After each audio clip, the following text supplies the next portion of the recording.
right. Well, good afternoon, everyone. Right on the nose. No one can say they're running late these days because their clock was wrong, because I think everything's kind of synced with some kind of digital magic out there. So we're so glad to see you today. My name's Lisa Oakley, and I'm Vice President and Curator of Education with the East Tennessee Historical Society, which is one of the partners housed here in the History Center. And I don't know, for those of y'all that come periodically and more frequently to our programs, you will notice that over the past year we have been doing more with the McClung Historical Collection, with the Tennessee Archive of Moving Image and Sound, with the Knox County Archives, to offer programming that we each host or feature the programs and the work that we're doing. So I always like to share who I'm representing, but also to give credit to the other partners in the History Center here, because we work really well together, and we hope that you can find ways to utilize all of our resources and to attend our programs. So thank you so much for being here. It's a great turnout. This is one of our first programs of the season. We had one back in February that got weathered out on its Wednesday schedule and had to be rescheduled, so we appreciate everyone's flexibility with that too. So let me take care of just a couple of mentions. Kim Mays at the back came forward and reminded everyone about cell phones. If you will just silence those, turn them off or silence, because we do have folks here that are filming for C-SPAN broadcasts, which will be later in the spring that you will find that. And we really appreciate C-SPAN's support of Dr. Feller's work, but also of the Historical Society and the History Center. They have been here a number of times to record lectures and events. I think I would like to have the job of whoever goes around and checks everybody's schedule about all the interesting things going around in the country to see what we might want to record. That sounds like a job I would enjoy. And we also appreciate Knoxville Community Media for being here at every one of our events to ensure that we can have our material and our programs on our YouTube channel, as well as that they broadcast that. So it is helpful if at the end, if you will hold your questions till the end, and you see the microphone there in the center of the room, and if you will come to the microphone to share your question, then that makes sure that everyone can hear, and it's recorded in the recording so that folks can hear at a later date too, because sometimes those question and answer times can get at some interesting information. So I think that that's kind of our logistical kind of highlights. I do want to share a few things coming up.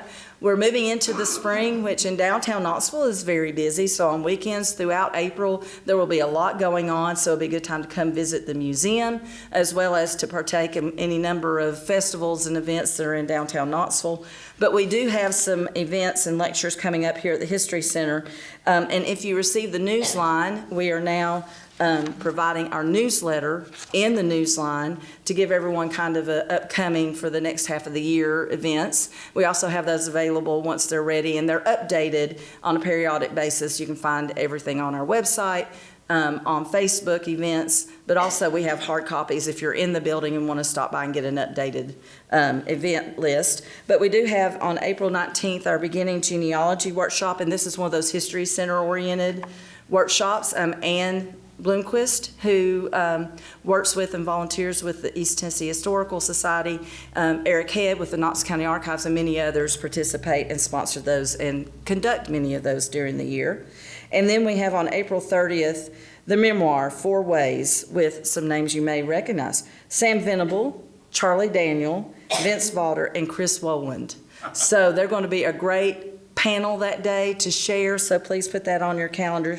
And if you're interested in special events, we have an incredible event that we've been offering the past 3 years in May, on May 4th at the Standard, called Biscuits and Bubbly.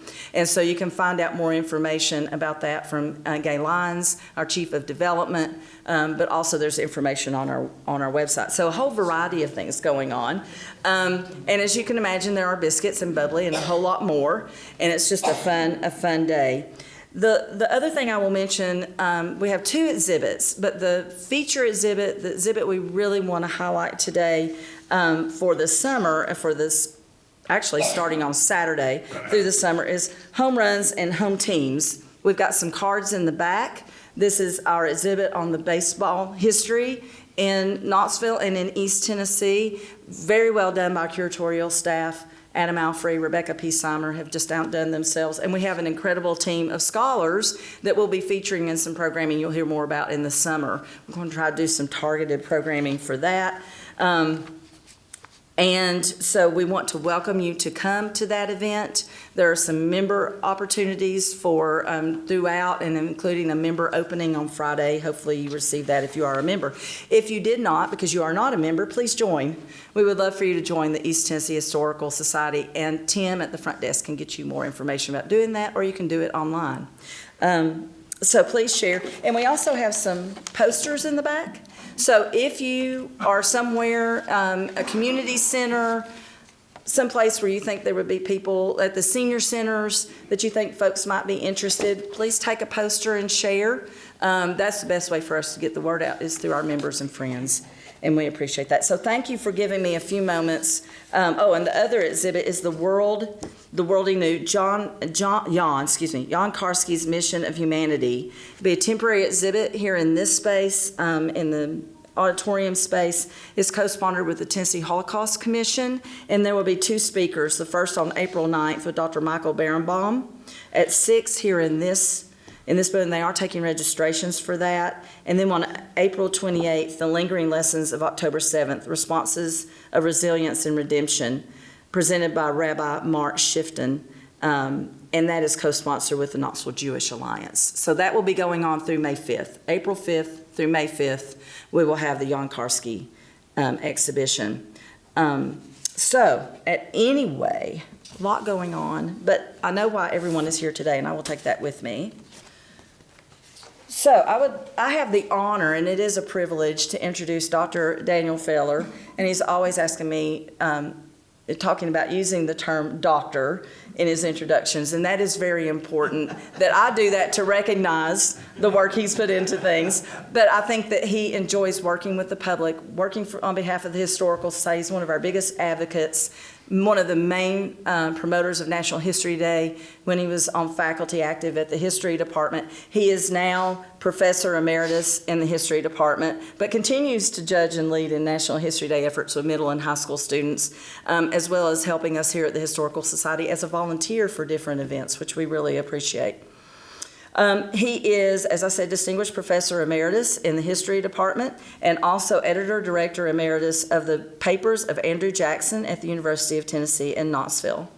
Feller earned his PhD at Wisconsin and taught at Northland College and at the University of New Mexico before coming to UT in 2003.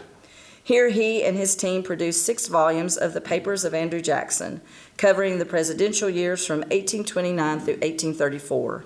The 1830 volume was awarded the Thomas Jefferson Prize by the Society for History in the Federal Government for its outstanding contribution to furthering the understanding of the history of the federal government on the basis of significance of subject matter, depth of research, rigor of methodology, clarity of presentation, and quality of style. Feller's other honors include the Distinguished Service Award of the Society for Historians of the Early American Republic, and most recently, the East Tennessee Historical Society's Ramsey Award for Lifetime Achievement, which was presented last year and well deserved. Dr. Feller, we look forward to hearing from you today.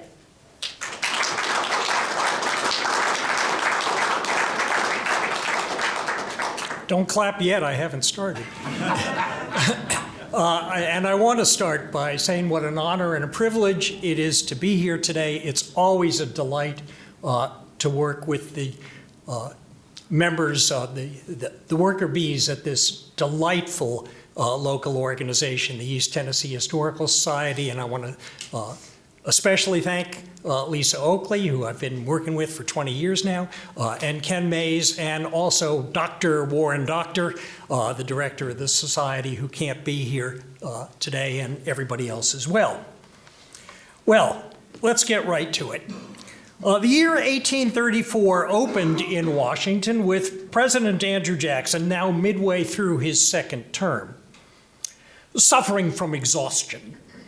On New Year's Day, he welcomed guests to the customary open reception at the White House. Anybody could come. And it was, as he reported to his daughter-in-law,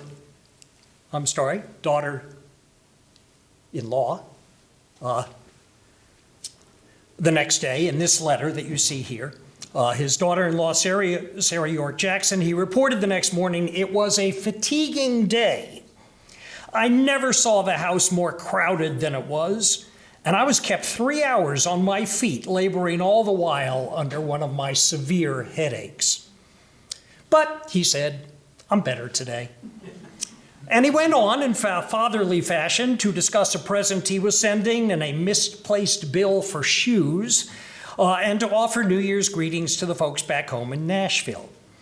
He did make one mistake that may strike a familiar chord to older folks like me who used to use a pen to write checks instead of paying for things online, and that is he forgot to roll over the year. And you see at the top it says January 2nd, 1833. It was really 1834. Well, it was a good thing for Jackson that at age 66 and beset with a number of disabling ailments, headaches were just the beginning, he yet retained the fortitude and resilience as well as the good humor that are exhibited in this letter, because over the next 12 months he would definitely need them. It's hard to pick out a single most turbulent year in Jackson's always turbulent presidency, and yet 1834 certainly ranks among them. Among the events awaiting in the year 1834 were an increasingly acrimonious battle over his controversial Indian removal policy, about which I'll say more later, a slew of deeply embarrassing corruption scandals in his own post office department and in the general land office, an outbreak of bitter squabbling among Army and Navy officers over rank and promotion and seniority, bubbling trouble with Mexico over restive American settlers in Texas who, as we know, would revolt the next year against Mexican authority, a diplomatic impasse with France that pointed towards possible hostilities, which were barely averted the next year. And as if that were not enough, letters like this one, which is an assassination threat. It's a little bit difficult to read, but it says, "Sir, I hasten to inform you that an attempt is to be made on your life on the 10th of this month. The plan is so well formed that it can hardly fail of success. Therefore, I advise you to beware. Yours truly," and then of course no signature, and then a postscript. "Either poison or the pistol is to be employed, perhaps both."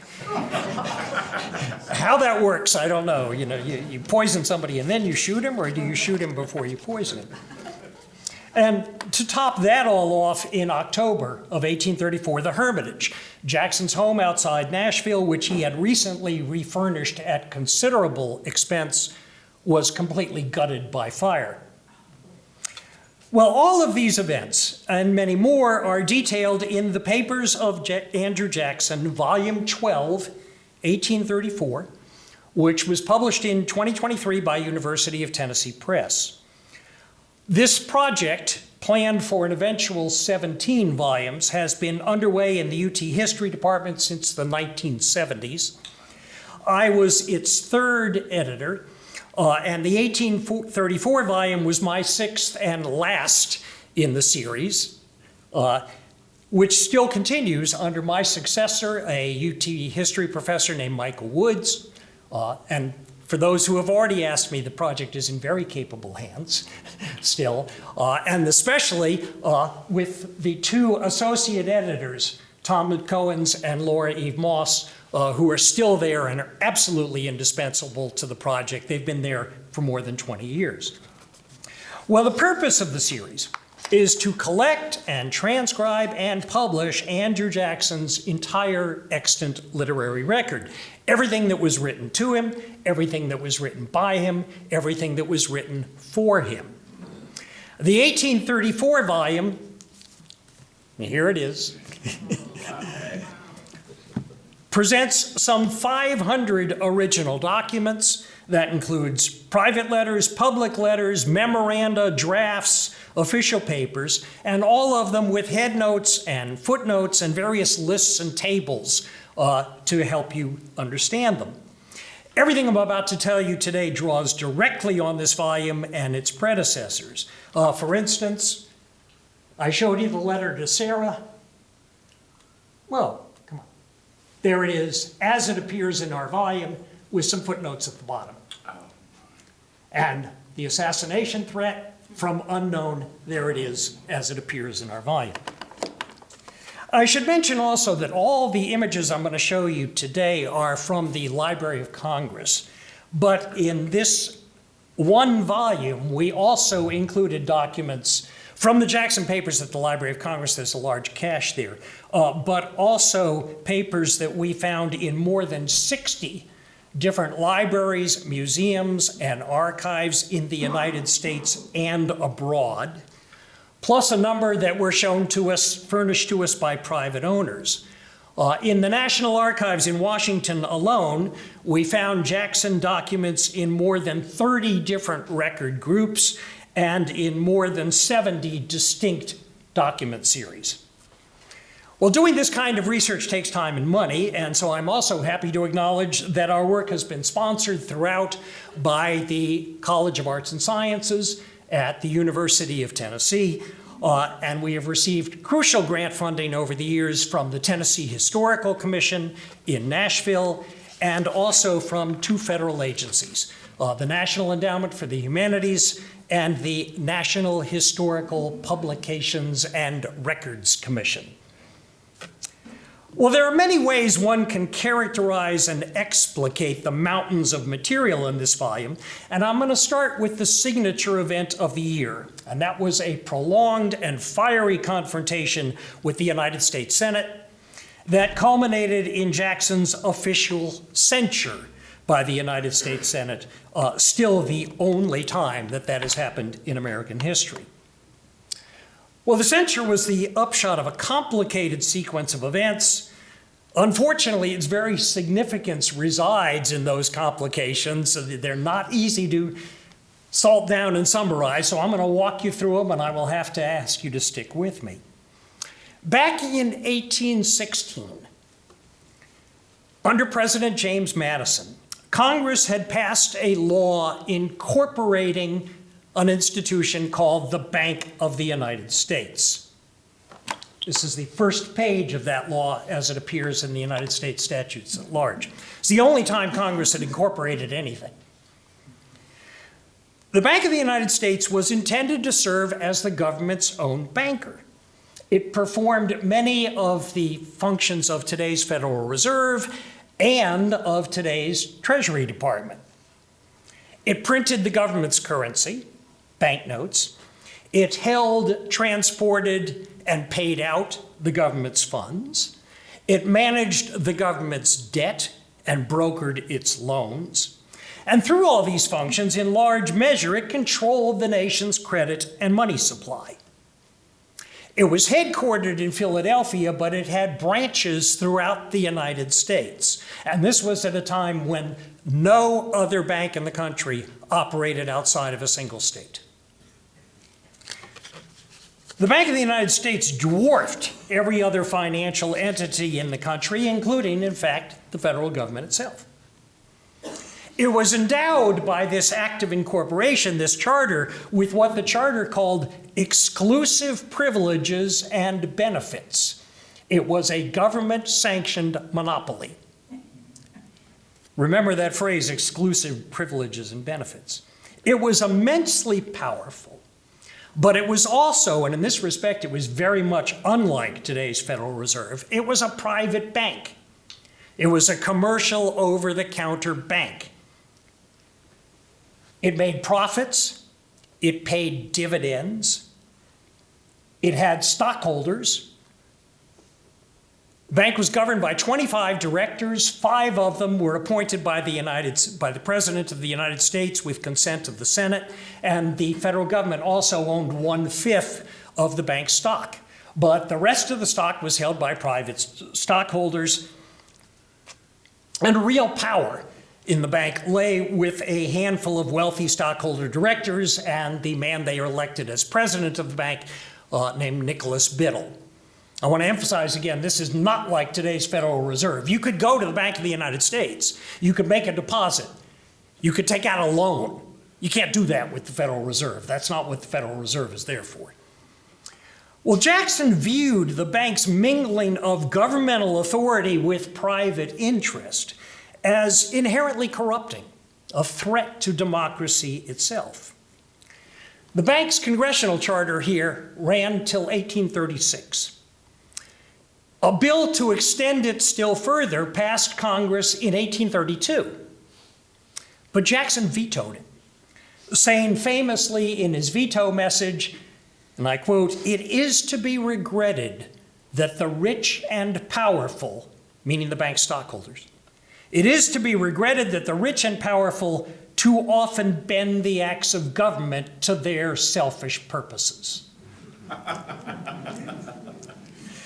Well, Jackson won re-election to a second term that fall in a campaign that focused largely on the bank, and in which the bank did everything it could to defeat him, including spending large off-the-books sums to print and distribute anti-Jackson campaign literature.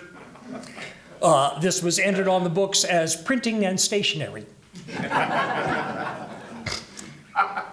Some of this anti-Jackson literature, some of it which was literally scurrilous, was written, though not signed, by Nicholas Biddle, the bank's president himself. Well, after the election, Jackson defeated Henry Clay resoundingly in the 1832 election. The bank still had 4 years remaining on its original charter until 1836. It continued to operate and to frustrate Jackson, with an evident intent to embarrass his administration and perhaps still wangle a recharter out of Congress.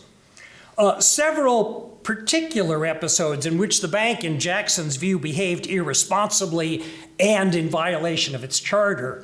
One of those involved the payment of the last of the federal debt in 1832. The administration ordered the bank to redeem the last of the federal government's debt, which had been paying down over the years. And there were millions of dollars in government funds in the bank's vaults with which to do this. And the bank didn't do it. And they hid from the bank, Jackson, the fact that they didn't do it. There were reasons for it, but still, this is an interesting episode. Anyway, episodes like that and others prompted Jackson in 1833 to decide to neutralize the bank during its remaining years by withdrawing or removing all federal funds from its custody and placing them instead in various banks throughout the country that had been incorporated, chartered by state legislatures. And those banks, of course, were eager to receive the money. Why not? Well, this removing the deposits was a maneuver involving some delicacy. The bank's charter made it the regular depository of all federal funds, but it allowed the Secretary of the Treasury, not the President, allowed the Secretary of the Treasury to shift the funds out of the bank provided he immediately explain his reasons to Congress. Now, in this, as in some other respects, the law regarded the Treasury Secretary, even though he was a presidential appointee and a member of the President's cabinet, regarded him as a semi-autonomous agent, somewhat similar to the way some have regarded, more recently, the Attorney General.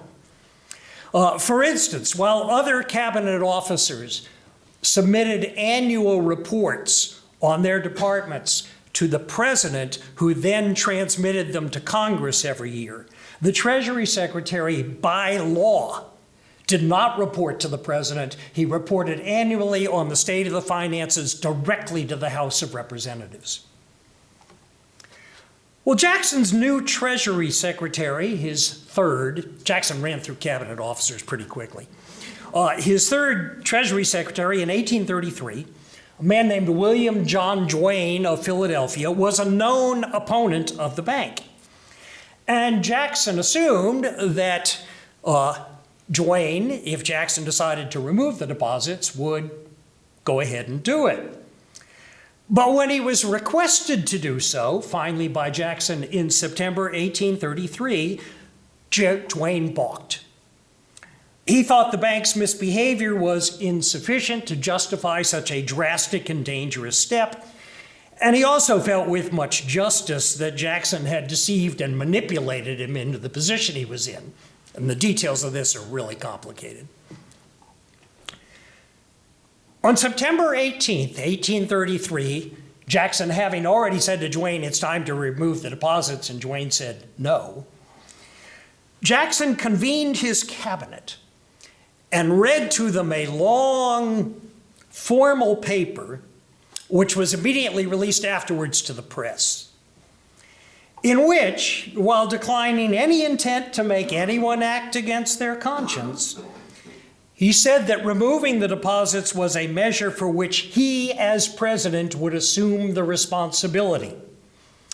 And he said that removing the deposits was, and I'm quoting now, necessary to preserve the morals of the people, the freedom of the press, and the purity of the elective franchise, without which all will unite in saying that the blood and treasure expended by our forefathers in the establishment of our happy system of government will have been vain and fruitless.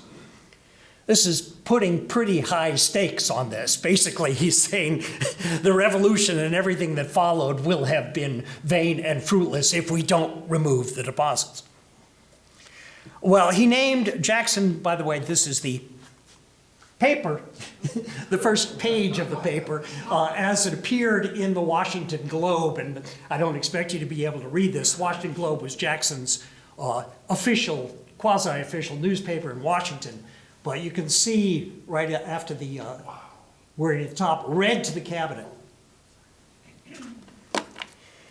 Jackson named October 1st, 2 weeks hence, as the date for the deposit removal to begin. And yet Duane still refused to comply. He also refused to resign, so Jackson fired him. And in his place, he appointed his then Attorney General, a man named Roger Taney.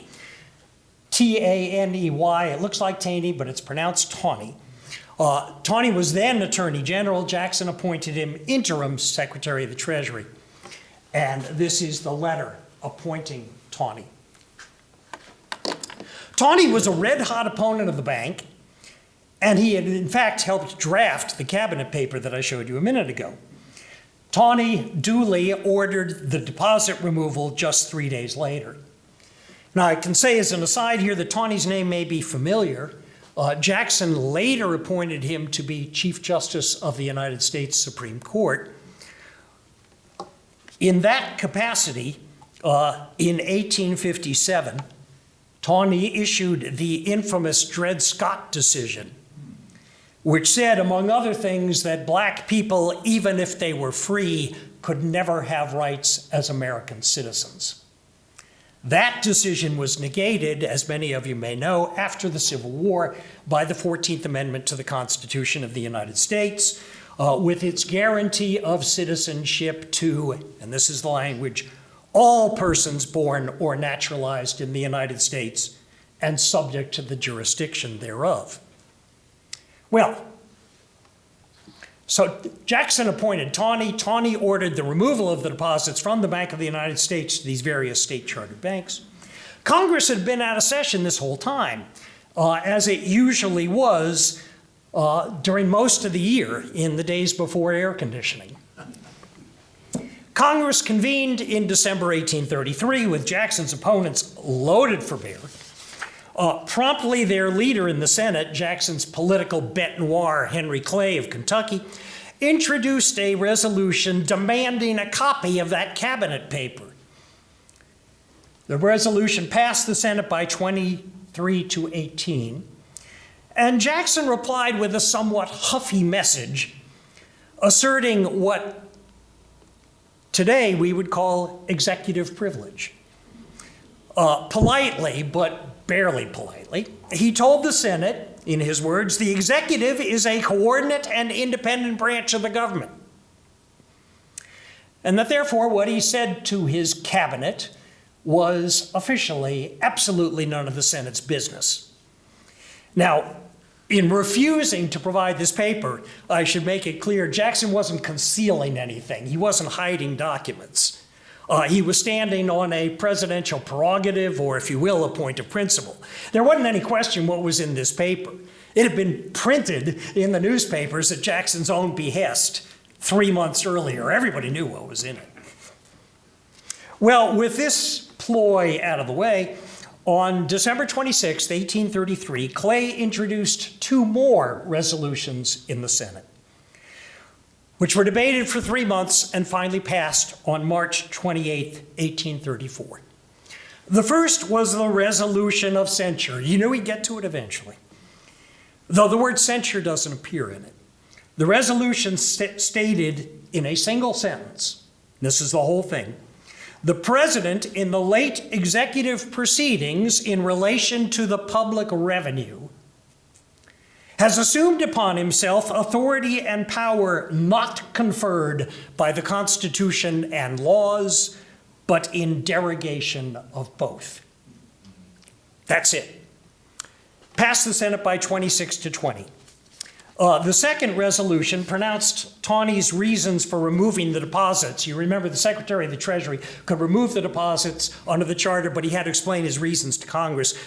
Taney had indeed explained them back when Congress convened in December. The second resolution pronounced the reasons that he had given to be, quote, unsatisfactory and insufficient.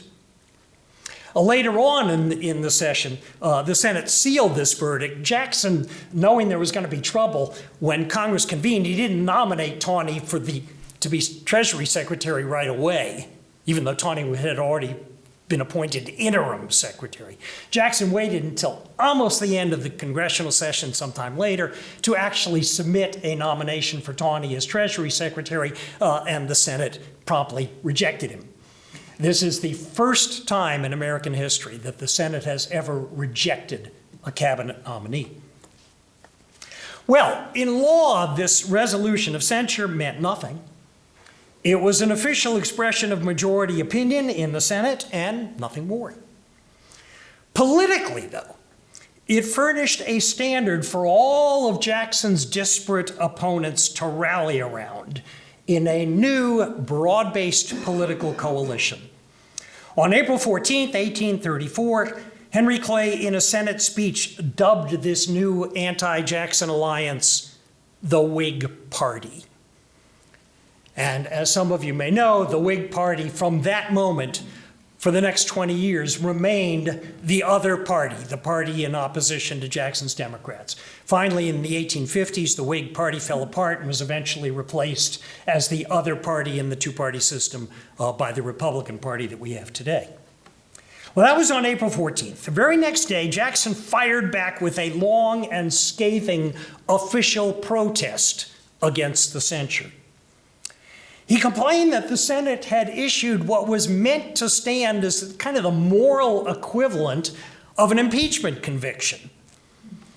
And yet it had done so without an actual impeachment by the House of Representatives, where, unlike the Senate, Jacksonians were in the majority. Ain't no way the House was going to impeach Jackson. So the Senate had condemned him without the requisite participation by the House of Representatives, without, said Jackson, any specific charges. What does late executive proceedings in relation to the revenue mean? That's pretty vague. Without evidence, without a trial, and also without the 2/3 vote that you need for a real conviction. The resolution of censure had passed by a majority, simple majority, 26 to 20. So, Jackson said, the Senate had no right to pass judgment on him in this extrajudicial fashion, which he called palpably repugnant to the Constitution. Well, as always, Jackson framed the contest within the larger question of popular rule. The Senate, he said, was a body, this is his phrase, not elected by the people and not to them directly responsible. While he, as President of the United States, was, quoting again, the direct representative of the American people. Censure, therefore, said Jackson was an elitist, aristocratic bid to stifle the popular voice in government and now I'm quoting, to concentrate in the hands of a body not directly amenable to the people, a degree of influence and power dangerous to their liberties and fatal to the constitution of their choice. It is worth recalling that at this time, and indeed until the adoption of the 17th Amendment to the Constitution in 1913, senators were indeed not elected by the people. They were elected by state legislatures. Now, you could say the president wasn't directly elected by the people either, and in fact still isn't. That's true, though it is fair to Jackson to say that he thought he should be. In every single one of his 8 annual messages to Congress, what today we call the State of the Union message, Jackson recommended amending the Constitution to create a direct popular vote for president. Well, the Senate stood its ground in response to this protest by votes of 27 to 16. It branded the protest to be a breach of Senate privilege, refused Jackson's request to have it entered on the Senate Journal, and denied his right to officially challenge or criticize Senate proceedings. Forgot to show it. This is the protest, or the first page of the protest, as published in the Washington Globe. Well, that was the end of it, at least for the moment. But just as Jackson's opponents had deployed the censure to help forge a new Whig political party, Jacksonians, who are now beginning to call themselves Democrats, and I want to emphasize this because a lot of times in bad textbooks you'll see that the Democratic Party elected Andrew Jackson in 1828 and 1832. No, it didn't. The people who elected Andrew Jackson in 1828, 1832 called themselves Jackson men.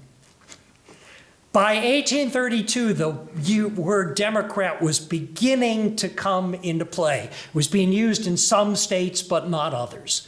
The party didn't officially take that name, actually called itself the American Democracy, until 1835.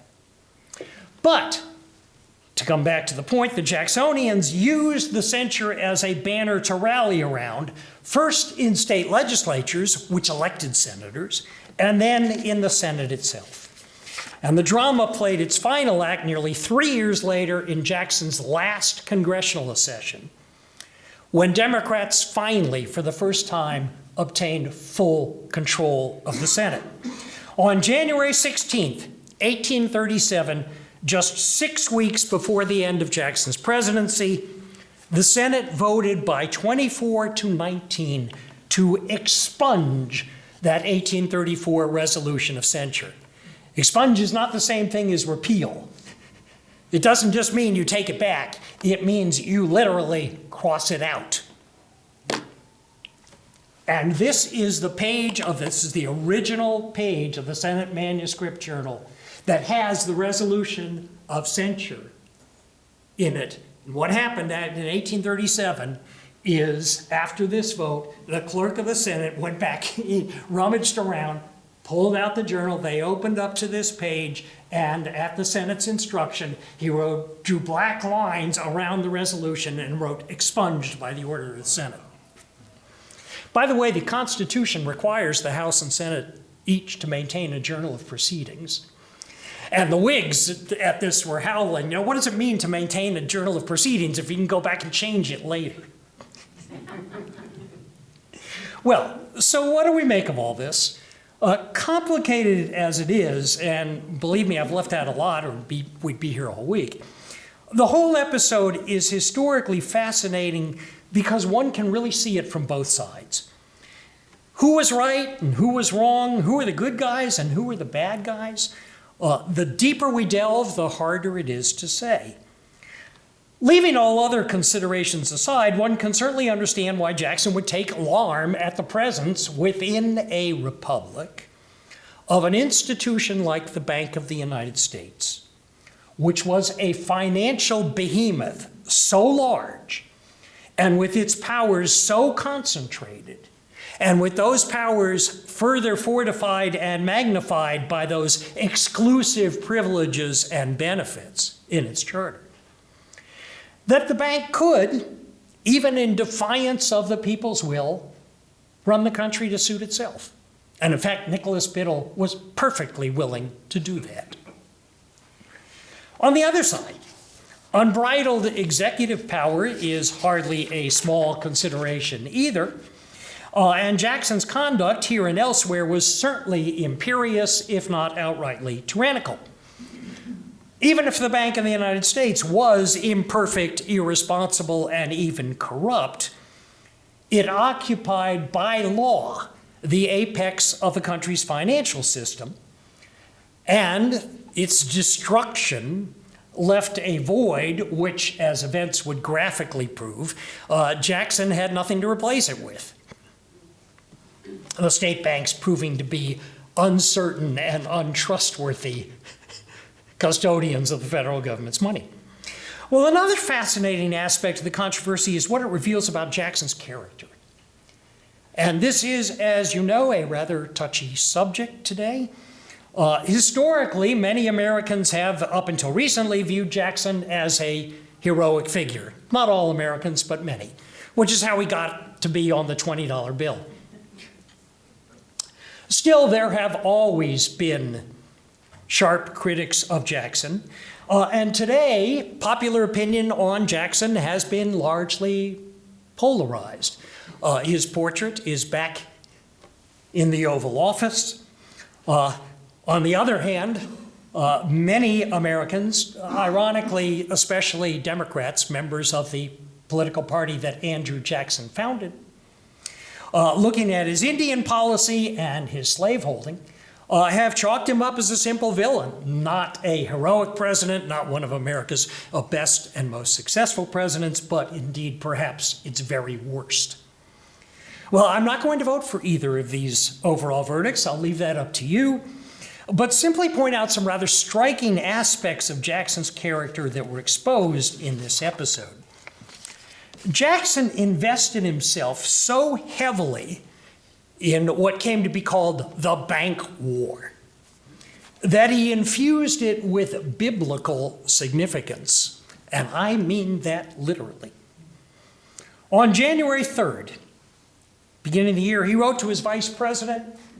It's a little hard to read, but if you can make out the words where the arrow are, Jackson wrote, where the arrow is, I am not in any panic.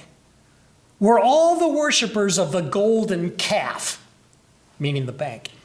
To memorialize me and request a restoration of the deposits, I would cut my right hand from my body before I would do such an act. The golden calf may be worshipped by others, but as for myself, I will serve the Lord. Now, those of you who know your Bible may recognize no fewer than 3 distinct scriptural allusions in that. One to Exodus, one to Matthew, one to Joshua.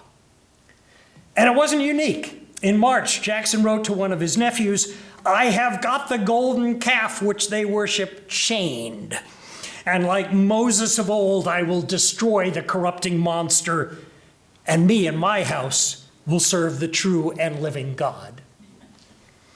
Later, he wrote to a political supporter, I sincerely hope that you are not afraid of the power of the great moneyed monopoly that threatens destruction to all who will not fall down and worship the golden calf. When Jackson got a favorite phrase like golden calf, he tended to use it over and over again. Be not afraid of this whore of Babylon. Its power is shorn, its days are numbered. And lastly, invoking classical as well as biblical history, when the Senate censured Jackson, he wrote to his son, Andrew Jr., it is not I, but the Senate, who have usurped power and violated the Constitution. And I am sure the people will recollect that it was a corrupt and venal Senate that overturned the liberty of Rome before ever Caesar reached her gates. And if ever our republic is overthrown, it will be by a venal Senate usurping all power and forming an alliance with a corrupt, moneyed monopoly. Well, depending on how you view the merits of the bank war, you can chalk up these explosions in which Jackson cast himself nearly in the guise of an Old Testament prophet,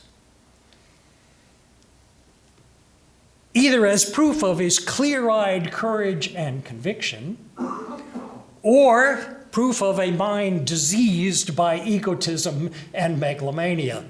Take your pick. Well, for what it's worth, Jackson's pronounced religiosity shows up prominently elsewhere in 1834, not only in expressions of righteous anger, but also of what we might call Christian resignation. When the Hermitage burned in October, delivering a considerable blow to Jackson's finances. Oh, I'm sorry, this is the letter to his son about the Senate. It's not I, but the Senate, where the arrow is.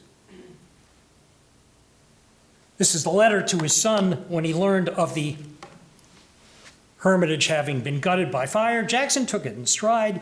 He wrote to Andrew Jr. that, and I'm quoting, "As no neglect is imputed to anyone, and as it appears one of those accidental occurrences where there is no blame to attach to any, we ought, and I do, meet it as an act of providence, and always reconciled to his will and prepared to say at all times and under all circumstances, the Lord's will be done.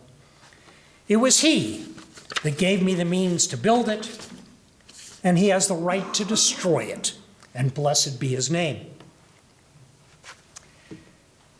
Jackson responded with equal equanimity to a major cholera outbreak that had swept the country 2 years before in 1832, when Andrew Jr.'s wife wrote Jackson in panic over the appearance of the disease in Nashville.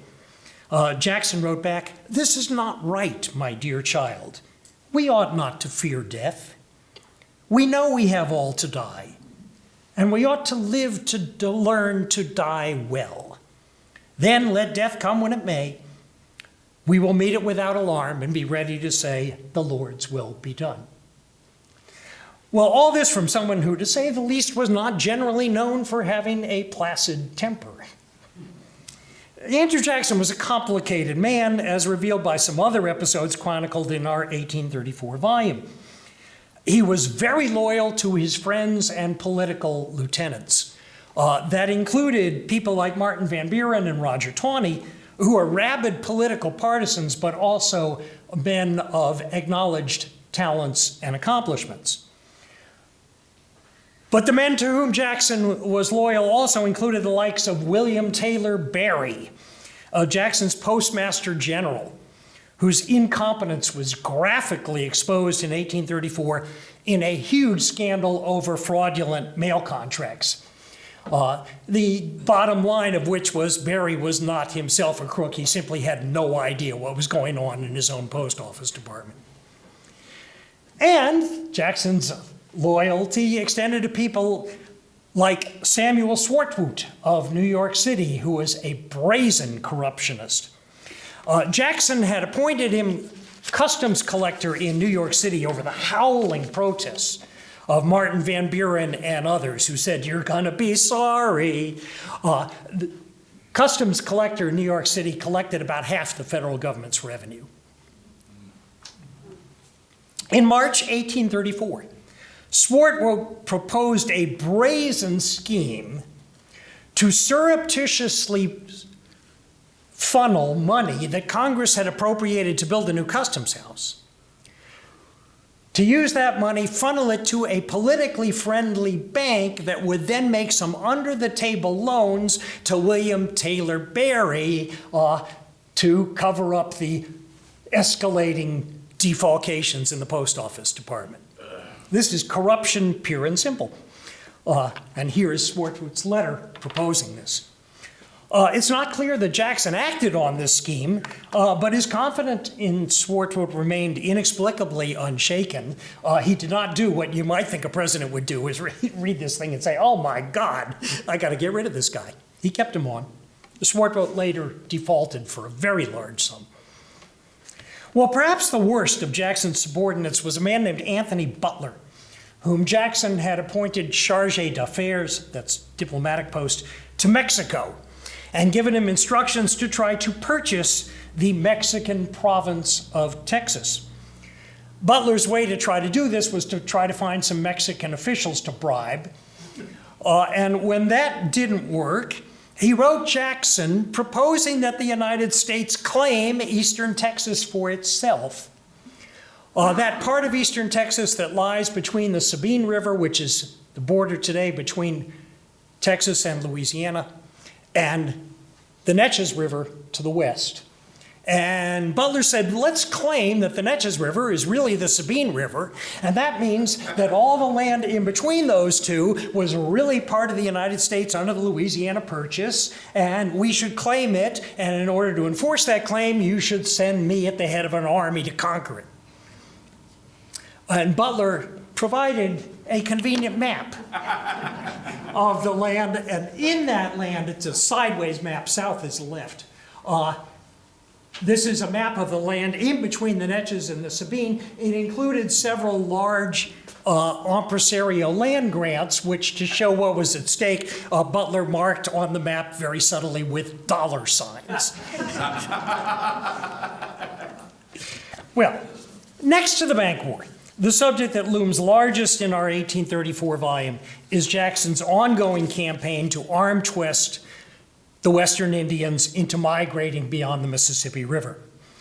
This depressing story is well known in general outline, but documents in our volume show it in detail, and they show how complicated and intractable the issue really was.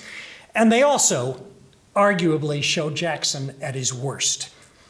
Having convinced himself, sincerely but very, very, very self-servingly, that removing westward was not only demanded by white people, but was also really best for the Indians themselves. He was doing them a favor. Jackson was determined to push removal through despite all obstacles. One of those obstacles being the very eloquent and effective opposition of the Indian leaders themselves, most notably Principal Chief John Ross of the Cherokees.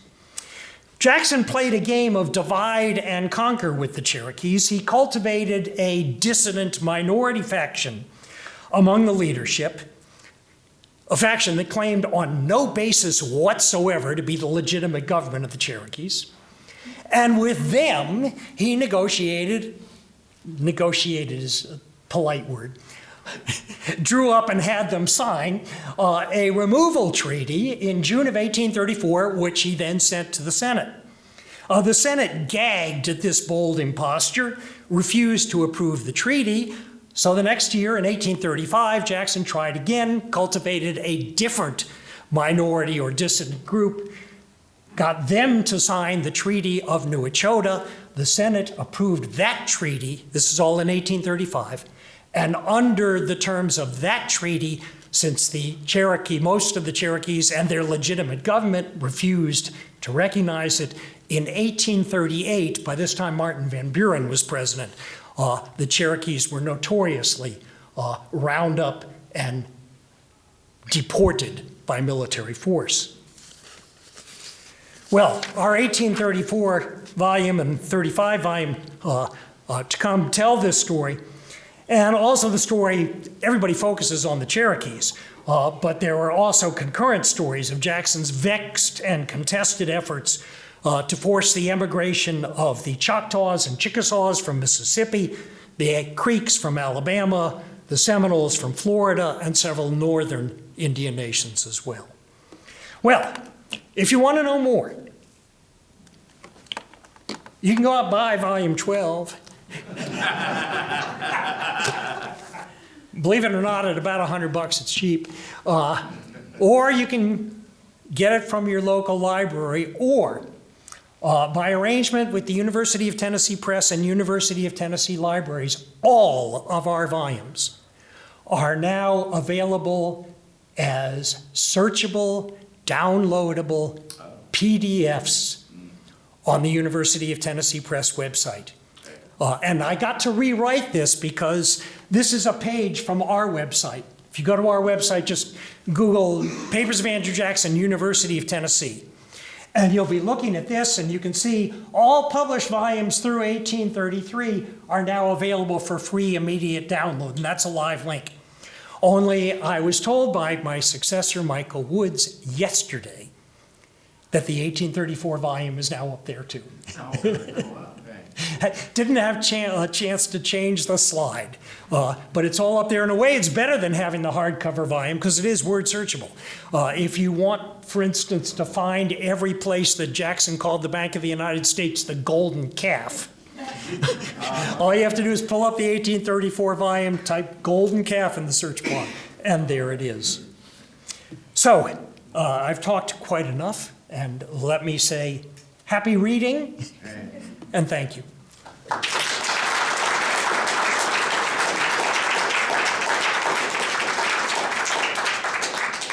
And though I have, as usual, taken just this much short of all the time, we do have an opportunity for questions.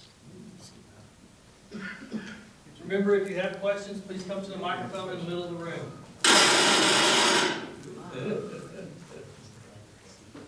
I'm just curious if there were elements of political differences involved in this, as well as elements of, I mean, the government was still fairly young at that point, of presidential power versus congressional power. Were there elements of both of those involved in what was going on? Involved in the bank war? Yeah. Oh, definitely. I mean, in fact, I had meant to convey that. I'll go further and say that the bank war, in particular Jackson's confrontation with the Senate, went on kind of two intermixed levels, and this is often true. There was constitutional principle involved. Both sides said so. Both sides believe so. Of course, it depends upon what you think, the Constitution says. And this whole question of does the Senate have a legitimate power to censure the Senate, the senators say, of course we do. And Jackson says, no, you don't. There was always partisanship involved. And actually, sometimes historians are tempted to say, well, it's all just partisanship. But it wasn't all just partisanship. Part of the background that I did not go into is that the Senate had been bucking Jackson ever since the beginning of his administration. And the two, they were all loaded for bear against each other. So that, for instance, while this is going on, I said the president had the power to nominate 5 directors to the Bank of the United States. Jackson would nominate them, the Senate would reject them. Jackson would renominate them, this actually happened. And, yeah, you rejected them, but at one point Jackson said, with cheerfulness, you should reconsider. And the Senate, with cheerfulness, rejected them again by a larger margin than it did before. There's partisanship, but it's not only partisanship. There was an institutional component to it. There's a natural friction between the powers of the Senate and powers of Congress, but particularly the Senate. And you can see these institutional wheels grinding. For instance, back earlier in Jackson's term, he nominated a diplomat, a man named Henry Lee, Robert E. Lee's half-brother, believe it or not. Their father was a man named Henry Lee, who was known as Harry Whitehorse Lee. This Henry Lee was known as Black Horse Henry. He seduced his wife's teenage sister. The details get...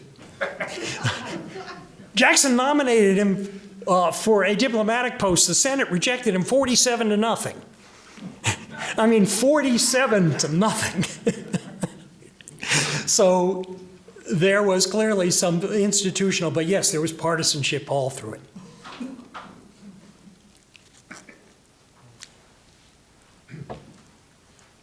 Going back to Andrew Jackson's earliest life, you can find a birthplace for him in North Carolina, and you can find a birthplace for him in South Carolina. Do you have an opinion on which is correct, if even?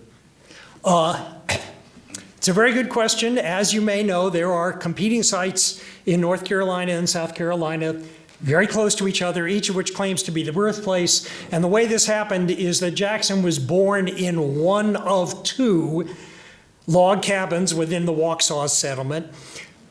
And the state line between North Carolina and South Carolina, when later surveyed, ran between the two. And there's no way to tell which one he was born in. Jackson himself, partly because it was politically convenient, always claimed to be a native of South Carolina. And what I'd say about this is, barring evidence to the contrary, a man has a right to be born where he says he was. So I would go with South Carolina because Jackson said. The political context was in 1832 when South Carolina nullified the federal tariff, and Jackson delivered a blistering proclamation. This is the one where he said, "Disunion by armed force is treason." And in that message, he ran through all the reasons why nullification was constitutional poppycock. And then he turned, using second person, and said, "And you, citizens of my native state, South Carolina, you really want to do this? You really want to start a civil war? You're going to be in the wrong and you're going to die." I'm not quoting that part, but anyway. I'm wondering how wide the franchise was at that point. What extent did these people, both in the Senate, House, and the president himself, actually represent the whole population, or was it still landowners only? It's a good question. By this time, and this was a matter, of course, of state regulation. It says long before the federal government intervened in any way in eligibility requirements for the vote. By the 1830s, almost every state had provided for universal white manhood suffrage or something very, very close to it. The new states that came into the Union, there are a batch of them in the late 18-teens, they essentially all provided for universal white malehood suffrage. The older states, that had, some of them had very exclusive provisions requiring you to be a property owner, for instance, they had been scaling those down, like Virginia. So it was moving toward universal white manhood suffrage. Now, does that mean that you use the phrase appropriately, the whole population? At the same time that states were opening up the franchise to non-propertied white males, some of them were taking it away from free black males. A concerted movement to award the franchise to women still lay some years off in the future. So it's very interesting, the kind of larger question here. Jackson talked about the people, the voice of the people, phrase he used over and over. Everybody talked about the voice of the people. What they really mean is the electorate. Did the electorate represent even the free white population? Today we are used to the idea, pollsters tell us that there is some partisan slippage, but sometimes between the way men vote and the way women vote. Some historians have suggested that if women had had the right to vote in the 1830s, 40s, and 50s, they probably would have voted Whig. That Jackson's party had more of a male chauvinist aura to it, and that white women were more receptive to pleas on behalf of minorities, including slaves, including Indians. And so close elections might have been tilted toward women, but this is kind of an if pigs fly thing. We'll never know.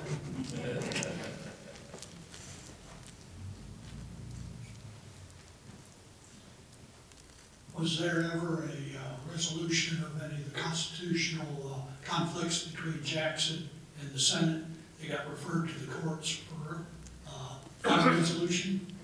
Not between Jackson and the Senate, no.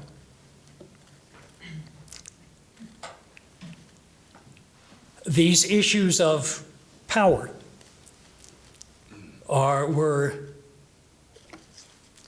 of friction were simply left there. They're still there, and you can find some echoes of them today.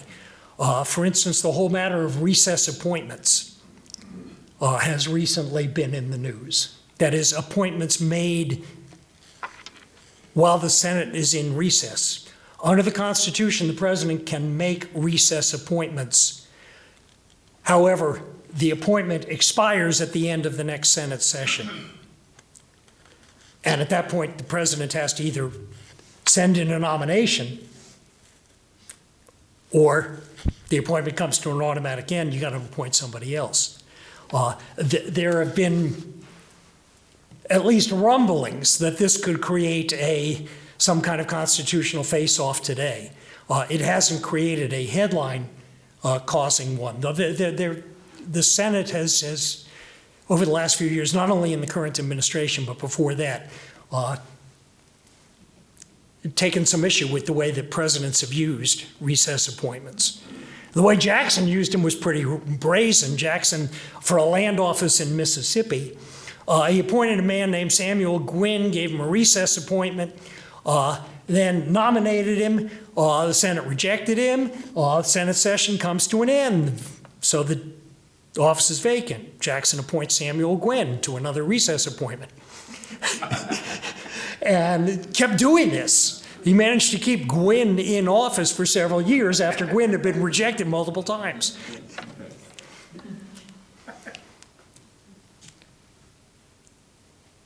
Other questions?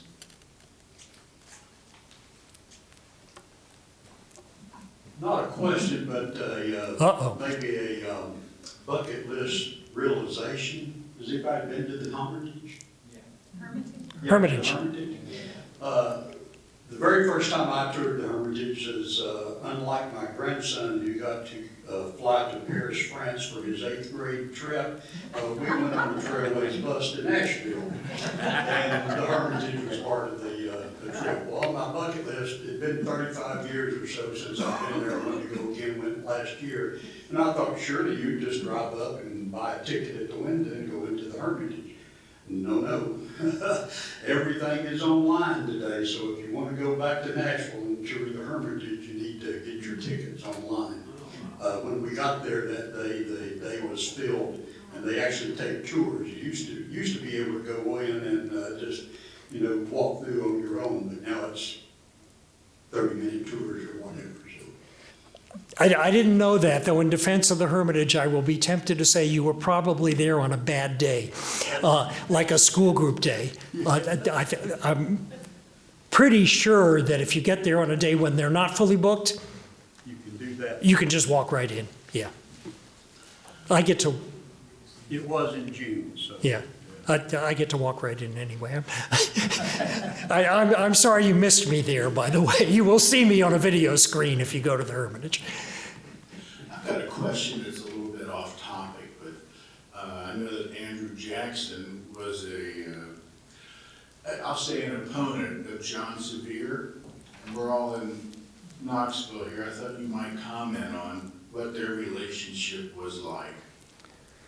The relationship between two men who called each other some rather blunt names. I think you know the story. For those of you who don't, I'd have to go back and look at what the falling out started over. But I think it was when Jackson challenged Sevier in the election for Major General of the state militia. And Jackson at this point was a relatively young man. Sevier was a war hero. And Sevier took umbrage at, you punk, what are you doing? But Sevier may have said some things about Rachel also. And there was confrontation only hundreds of yards from here in the street where Sevier apparently browbeat Jackson. This is all in our earlier volumes, which I didn't edit. So this is from memory. And then this part I do remember. Jackson then challenged Sevier to a duel. with some choice words. And then the two had this very interesting correspondence. Sevier accepted the challenge. But one thing that happened with challenges to duels, and they sometimes ended in duels. You know, Jackson did fight a duel where he took a bullet from a guy and then shot him, killed him.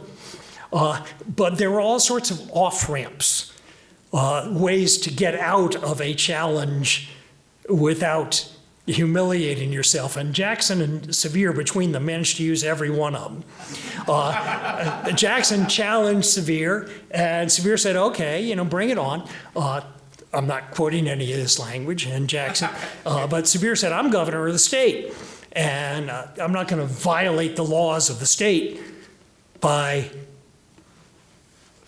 dueling, because dueling was illegal, within state boundaries, so we have to go out to Southwest Point, which was outside state jurisdictions, where Kingston is now. And he also said, we have to wait until the state legislature's out of session. And they went back and forth, Sevier accusing Jackson of proposing locations and dates that he knew Sevier would find unacceptable, and Jackson in turn saying, well, you're finding them unacceptable because you're chicken. And it wound up with this bizarre thing where the two men with their entourage bumped into each other. I think on coming back from Kingston or on the road to Kingston. And the marvelous scene,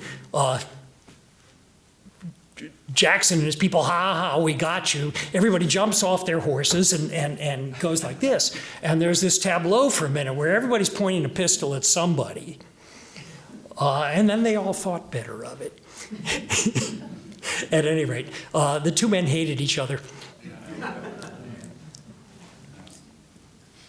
I'm curious about the role of the, especially the Cherokee Nation. You mentioned John Ross. It seemed that they had acquired a certain acceptance as far as being able to be represented in the United States. Was that sort of the high watermark, I guess, of Indian empowerment? Did everything start rolling back from that point? Ooh, that's hard to say.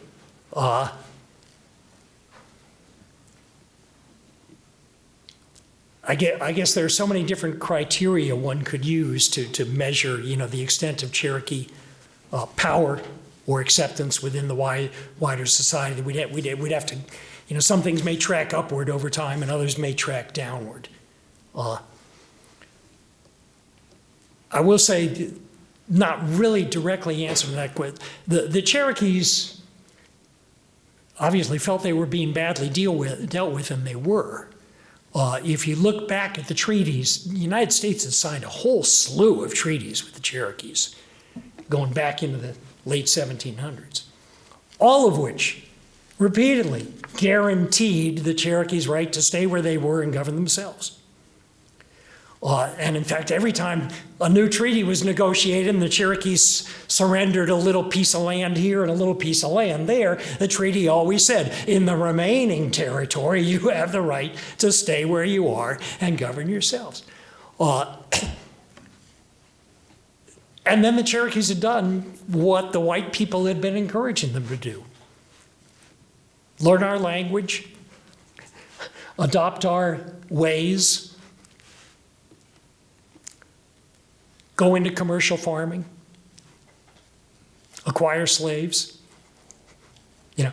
And what's the result? The result is that we get bludgeoned in a way more severely than any other individual Indian nation. I'll also say we tend to focus today, and probably rightly so, on the kind of highlight aspects of this.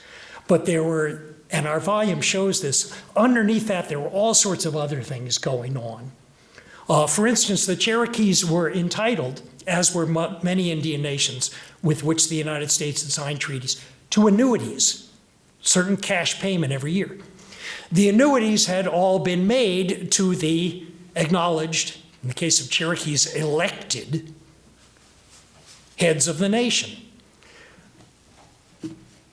In order to undercut their authority, Jackson's War Department, I think around 1831, 1832, suddenly ordered that the annuities be paid out individually to Cherokee heads of households and single individuals. Which means you take this annuity, $35,000, whatever it was, divide it up by the number of Cherokees, and then go around and distribute a handful of pennies to each one of them. It was unworkable. It was obviously unworkable. Its purpose was to undercut the authority of this was part of their income. To leave the leaders of the nation broke and unable to pursue anything that cost any money on behalf of the nation. It was all deliberate. And this is all detailed in our volumes. Another thing, the Cherokees were sending every year a hand-picked number of young men to be educated at what was called the Choctaw Academy in Kentucky. And Jackson started deciding which Cherokee kids would get to go to the Choctaw Academy. And John Ross and the others, this happened in 1834, said, wait a minute, this is our decision. No, the president, blah, blah.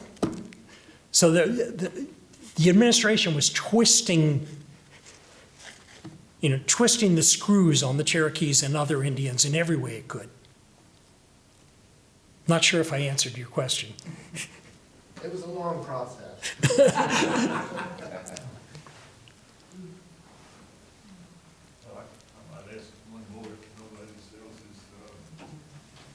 Do we have time for one last question? Yes, one last question.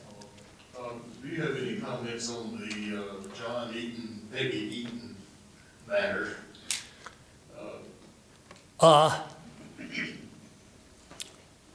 You really don't want to ask that question, because we could be here all day. I will say that that whole story is told in lurid and revealing detail in the 1829 and 1830 and 1831 volumes. I think it's I'll answer one simple question: were the stories about Margaret Eaton, that's John Eaton's wife, namely the stories that she had slept with every male she could get within range of, were they true or not? We will never know.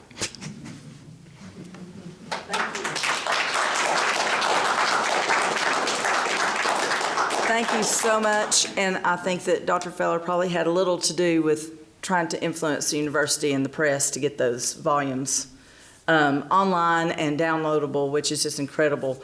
I do want to address one thing. Here at the Historical Society, we work very closely with the American Alliance of Museums, American Association for State and Local History, and with many groups and individuals involved in American Indian museums and historical societies. And I will say that there is new legislation. The NAGPRA Act is continuing to be applied and more vigorously applied to return funerary objects, human remains, and other key elements, objects, artifacts. But also, as of January of this year, they have a voice in and are to be asked when there is any interpretation done in regards to their story, which is a big deal for small staffs to give that input. But I think I can voice what has been told to me about the Cherokee story, and that is that what they will tell you is they are still present and still active and still have a history to tell. And so more and more we're beginning to have that question addressed from that perspective too. And I think that over the next few years we will certainly learn a lot more about a fuller story of what's happened after the Trail of Tears to the current day. And hopefully in our museum, as we make renovations and changes, we'll be looking at that as well, using maps in this case to kind of see what does the map record say. So I just wanted to take a few minutes to update you all on information we heard at our Tennessee Association of Museums conference, is that in January of this year is now the legislature and the federal government says that to do any interpretation in an institution like ours, we are required to reach out to those groups and those officials within those nations to find out and get their input and to let them know what is the story we're wanting to tell and get their their help in telling that story, which I appreciate. So anyway, thank you all so much for coming, and we will see you again soon.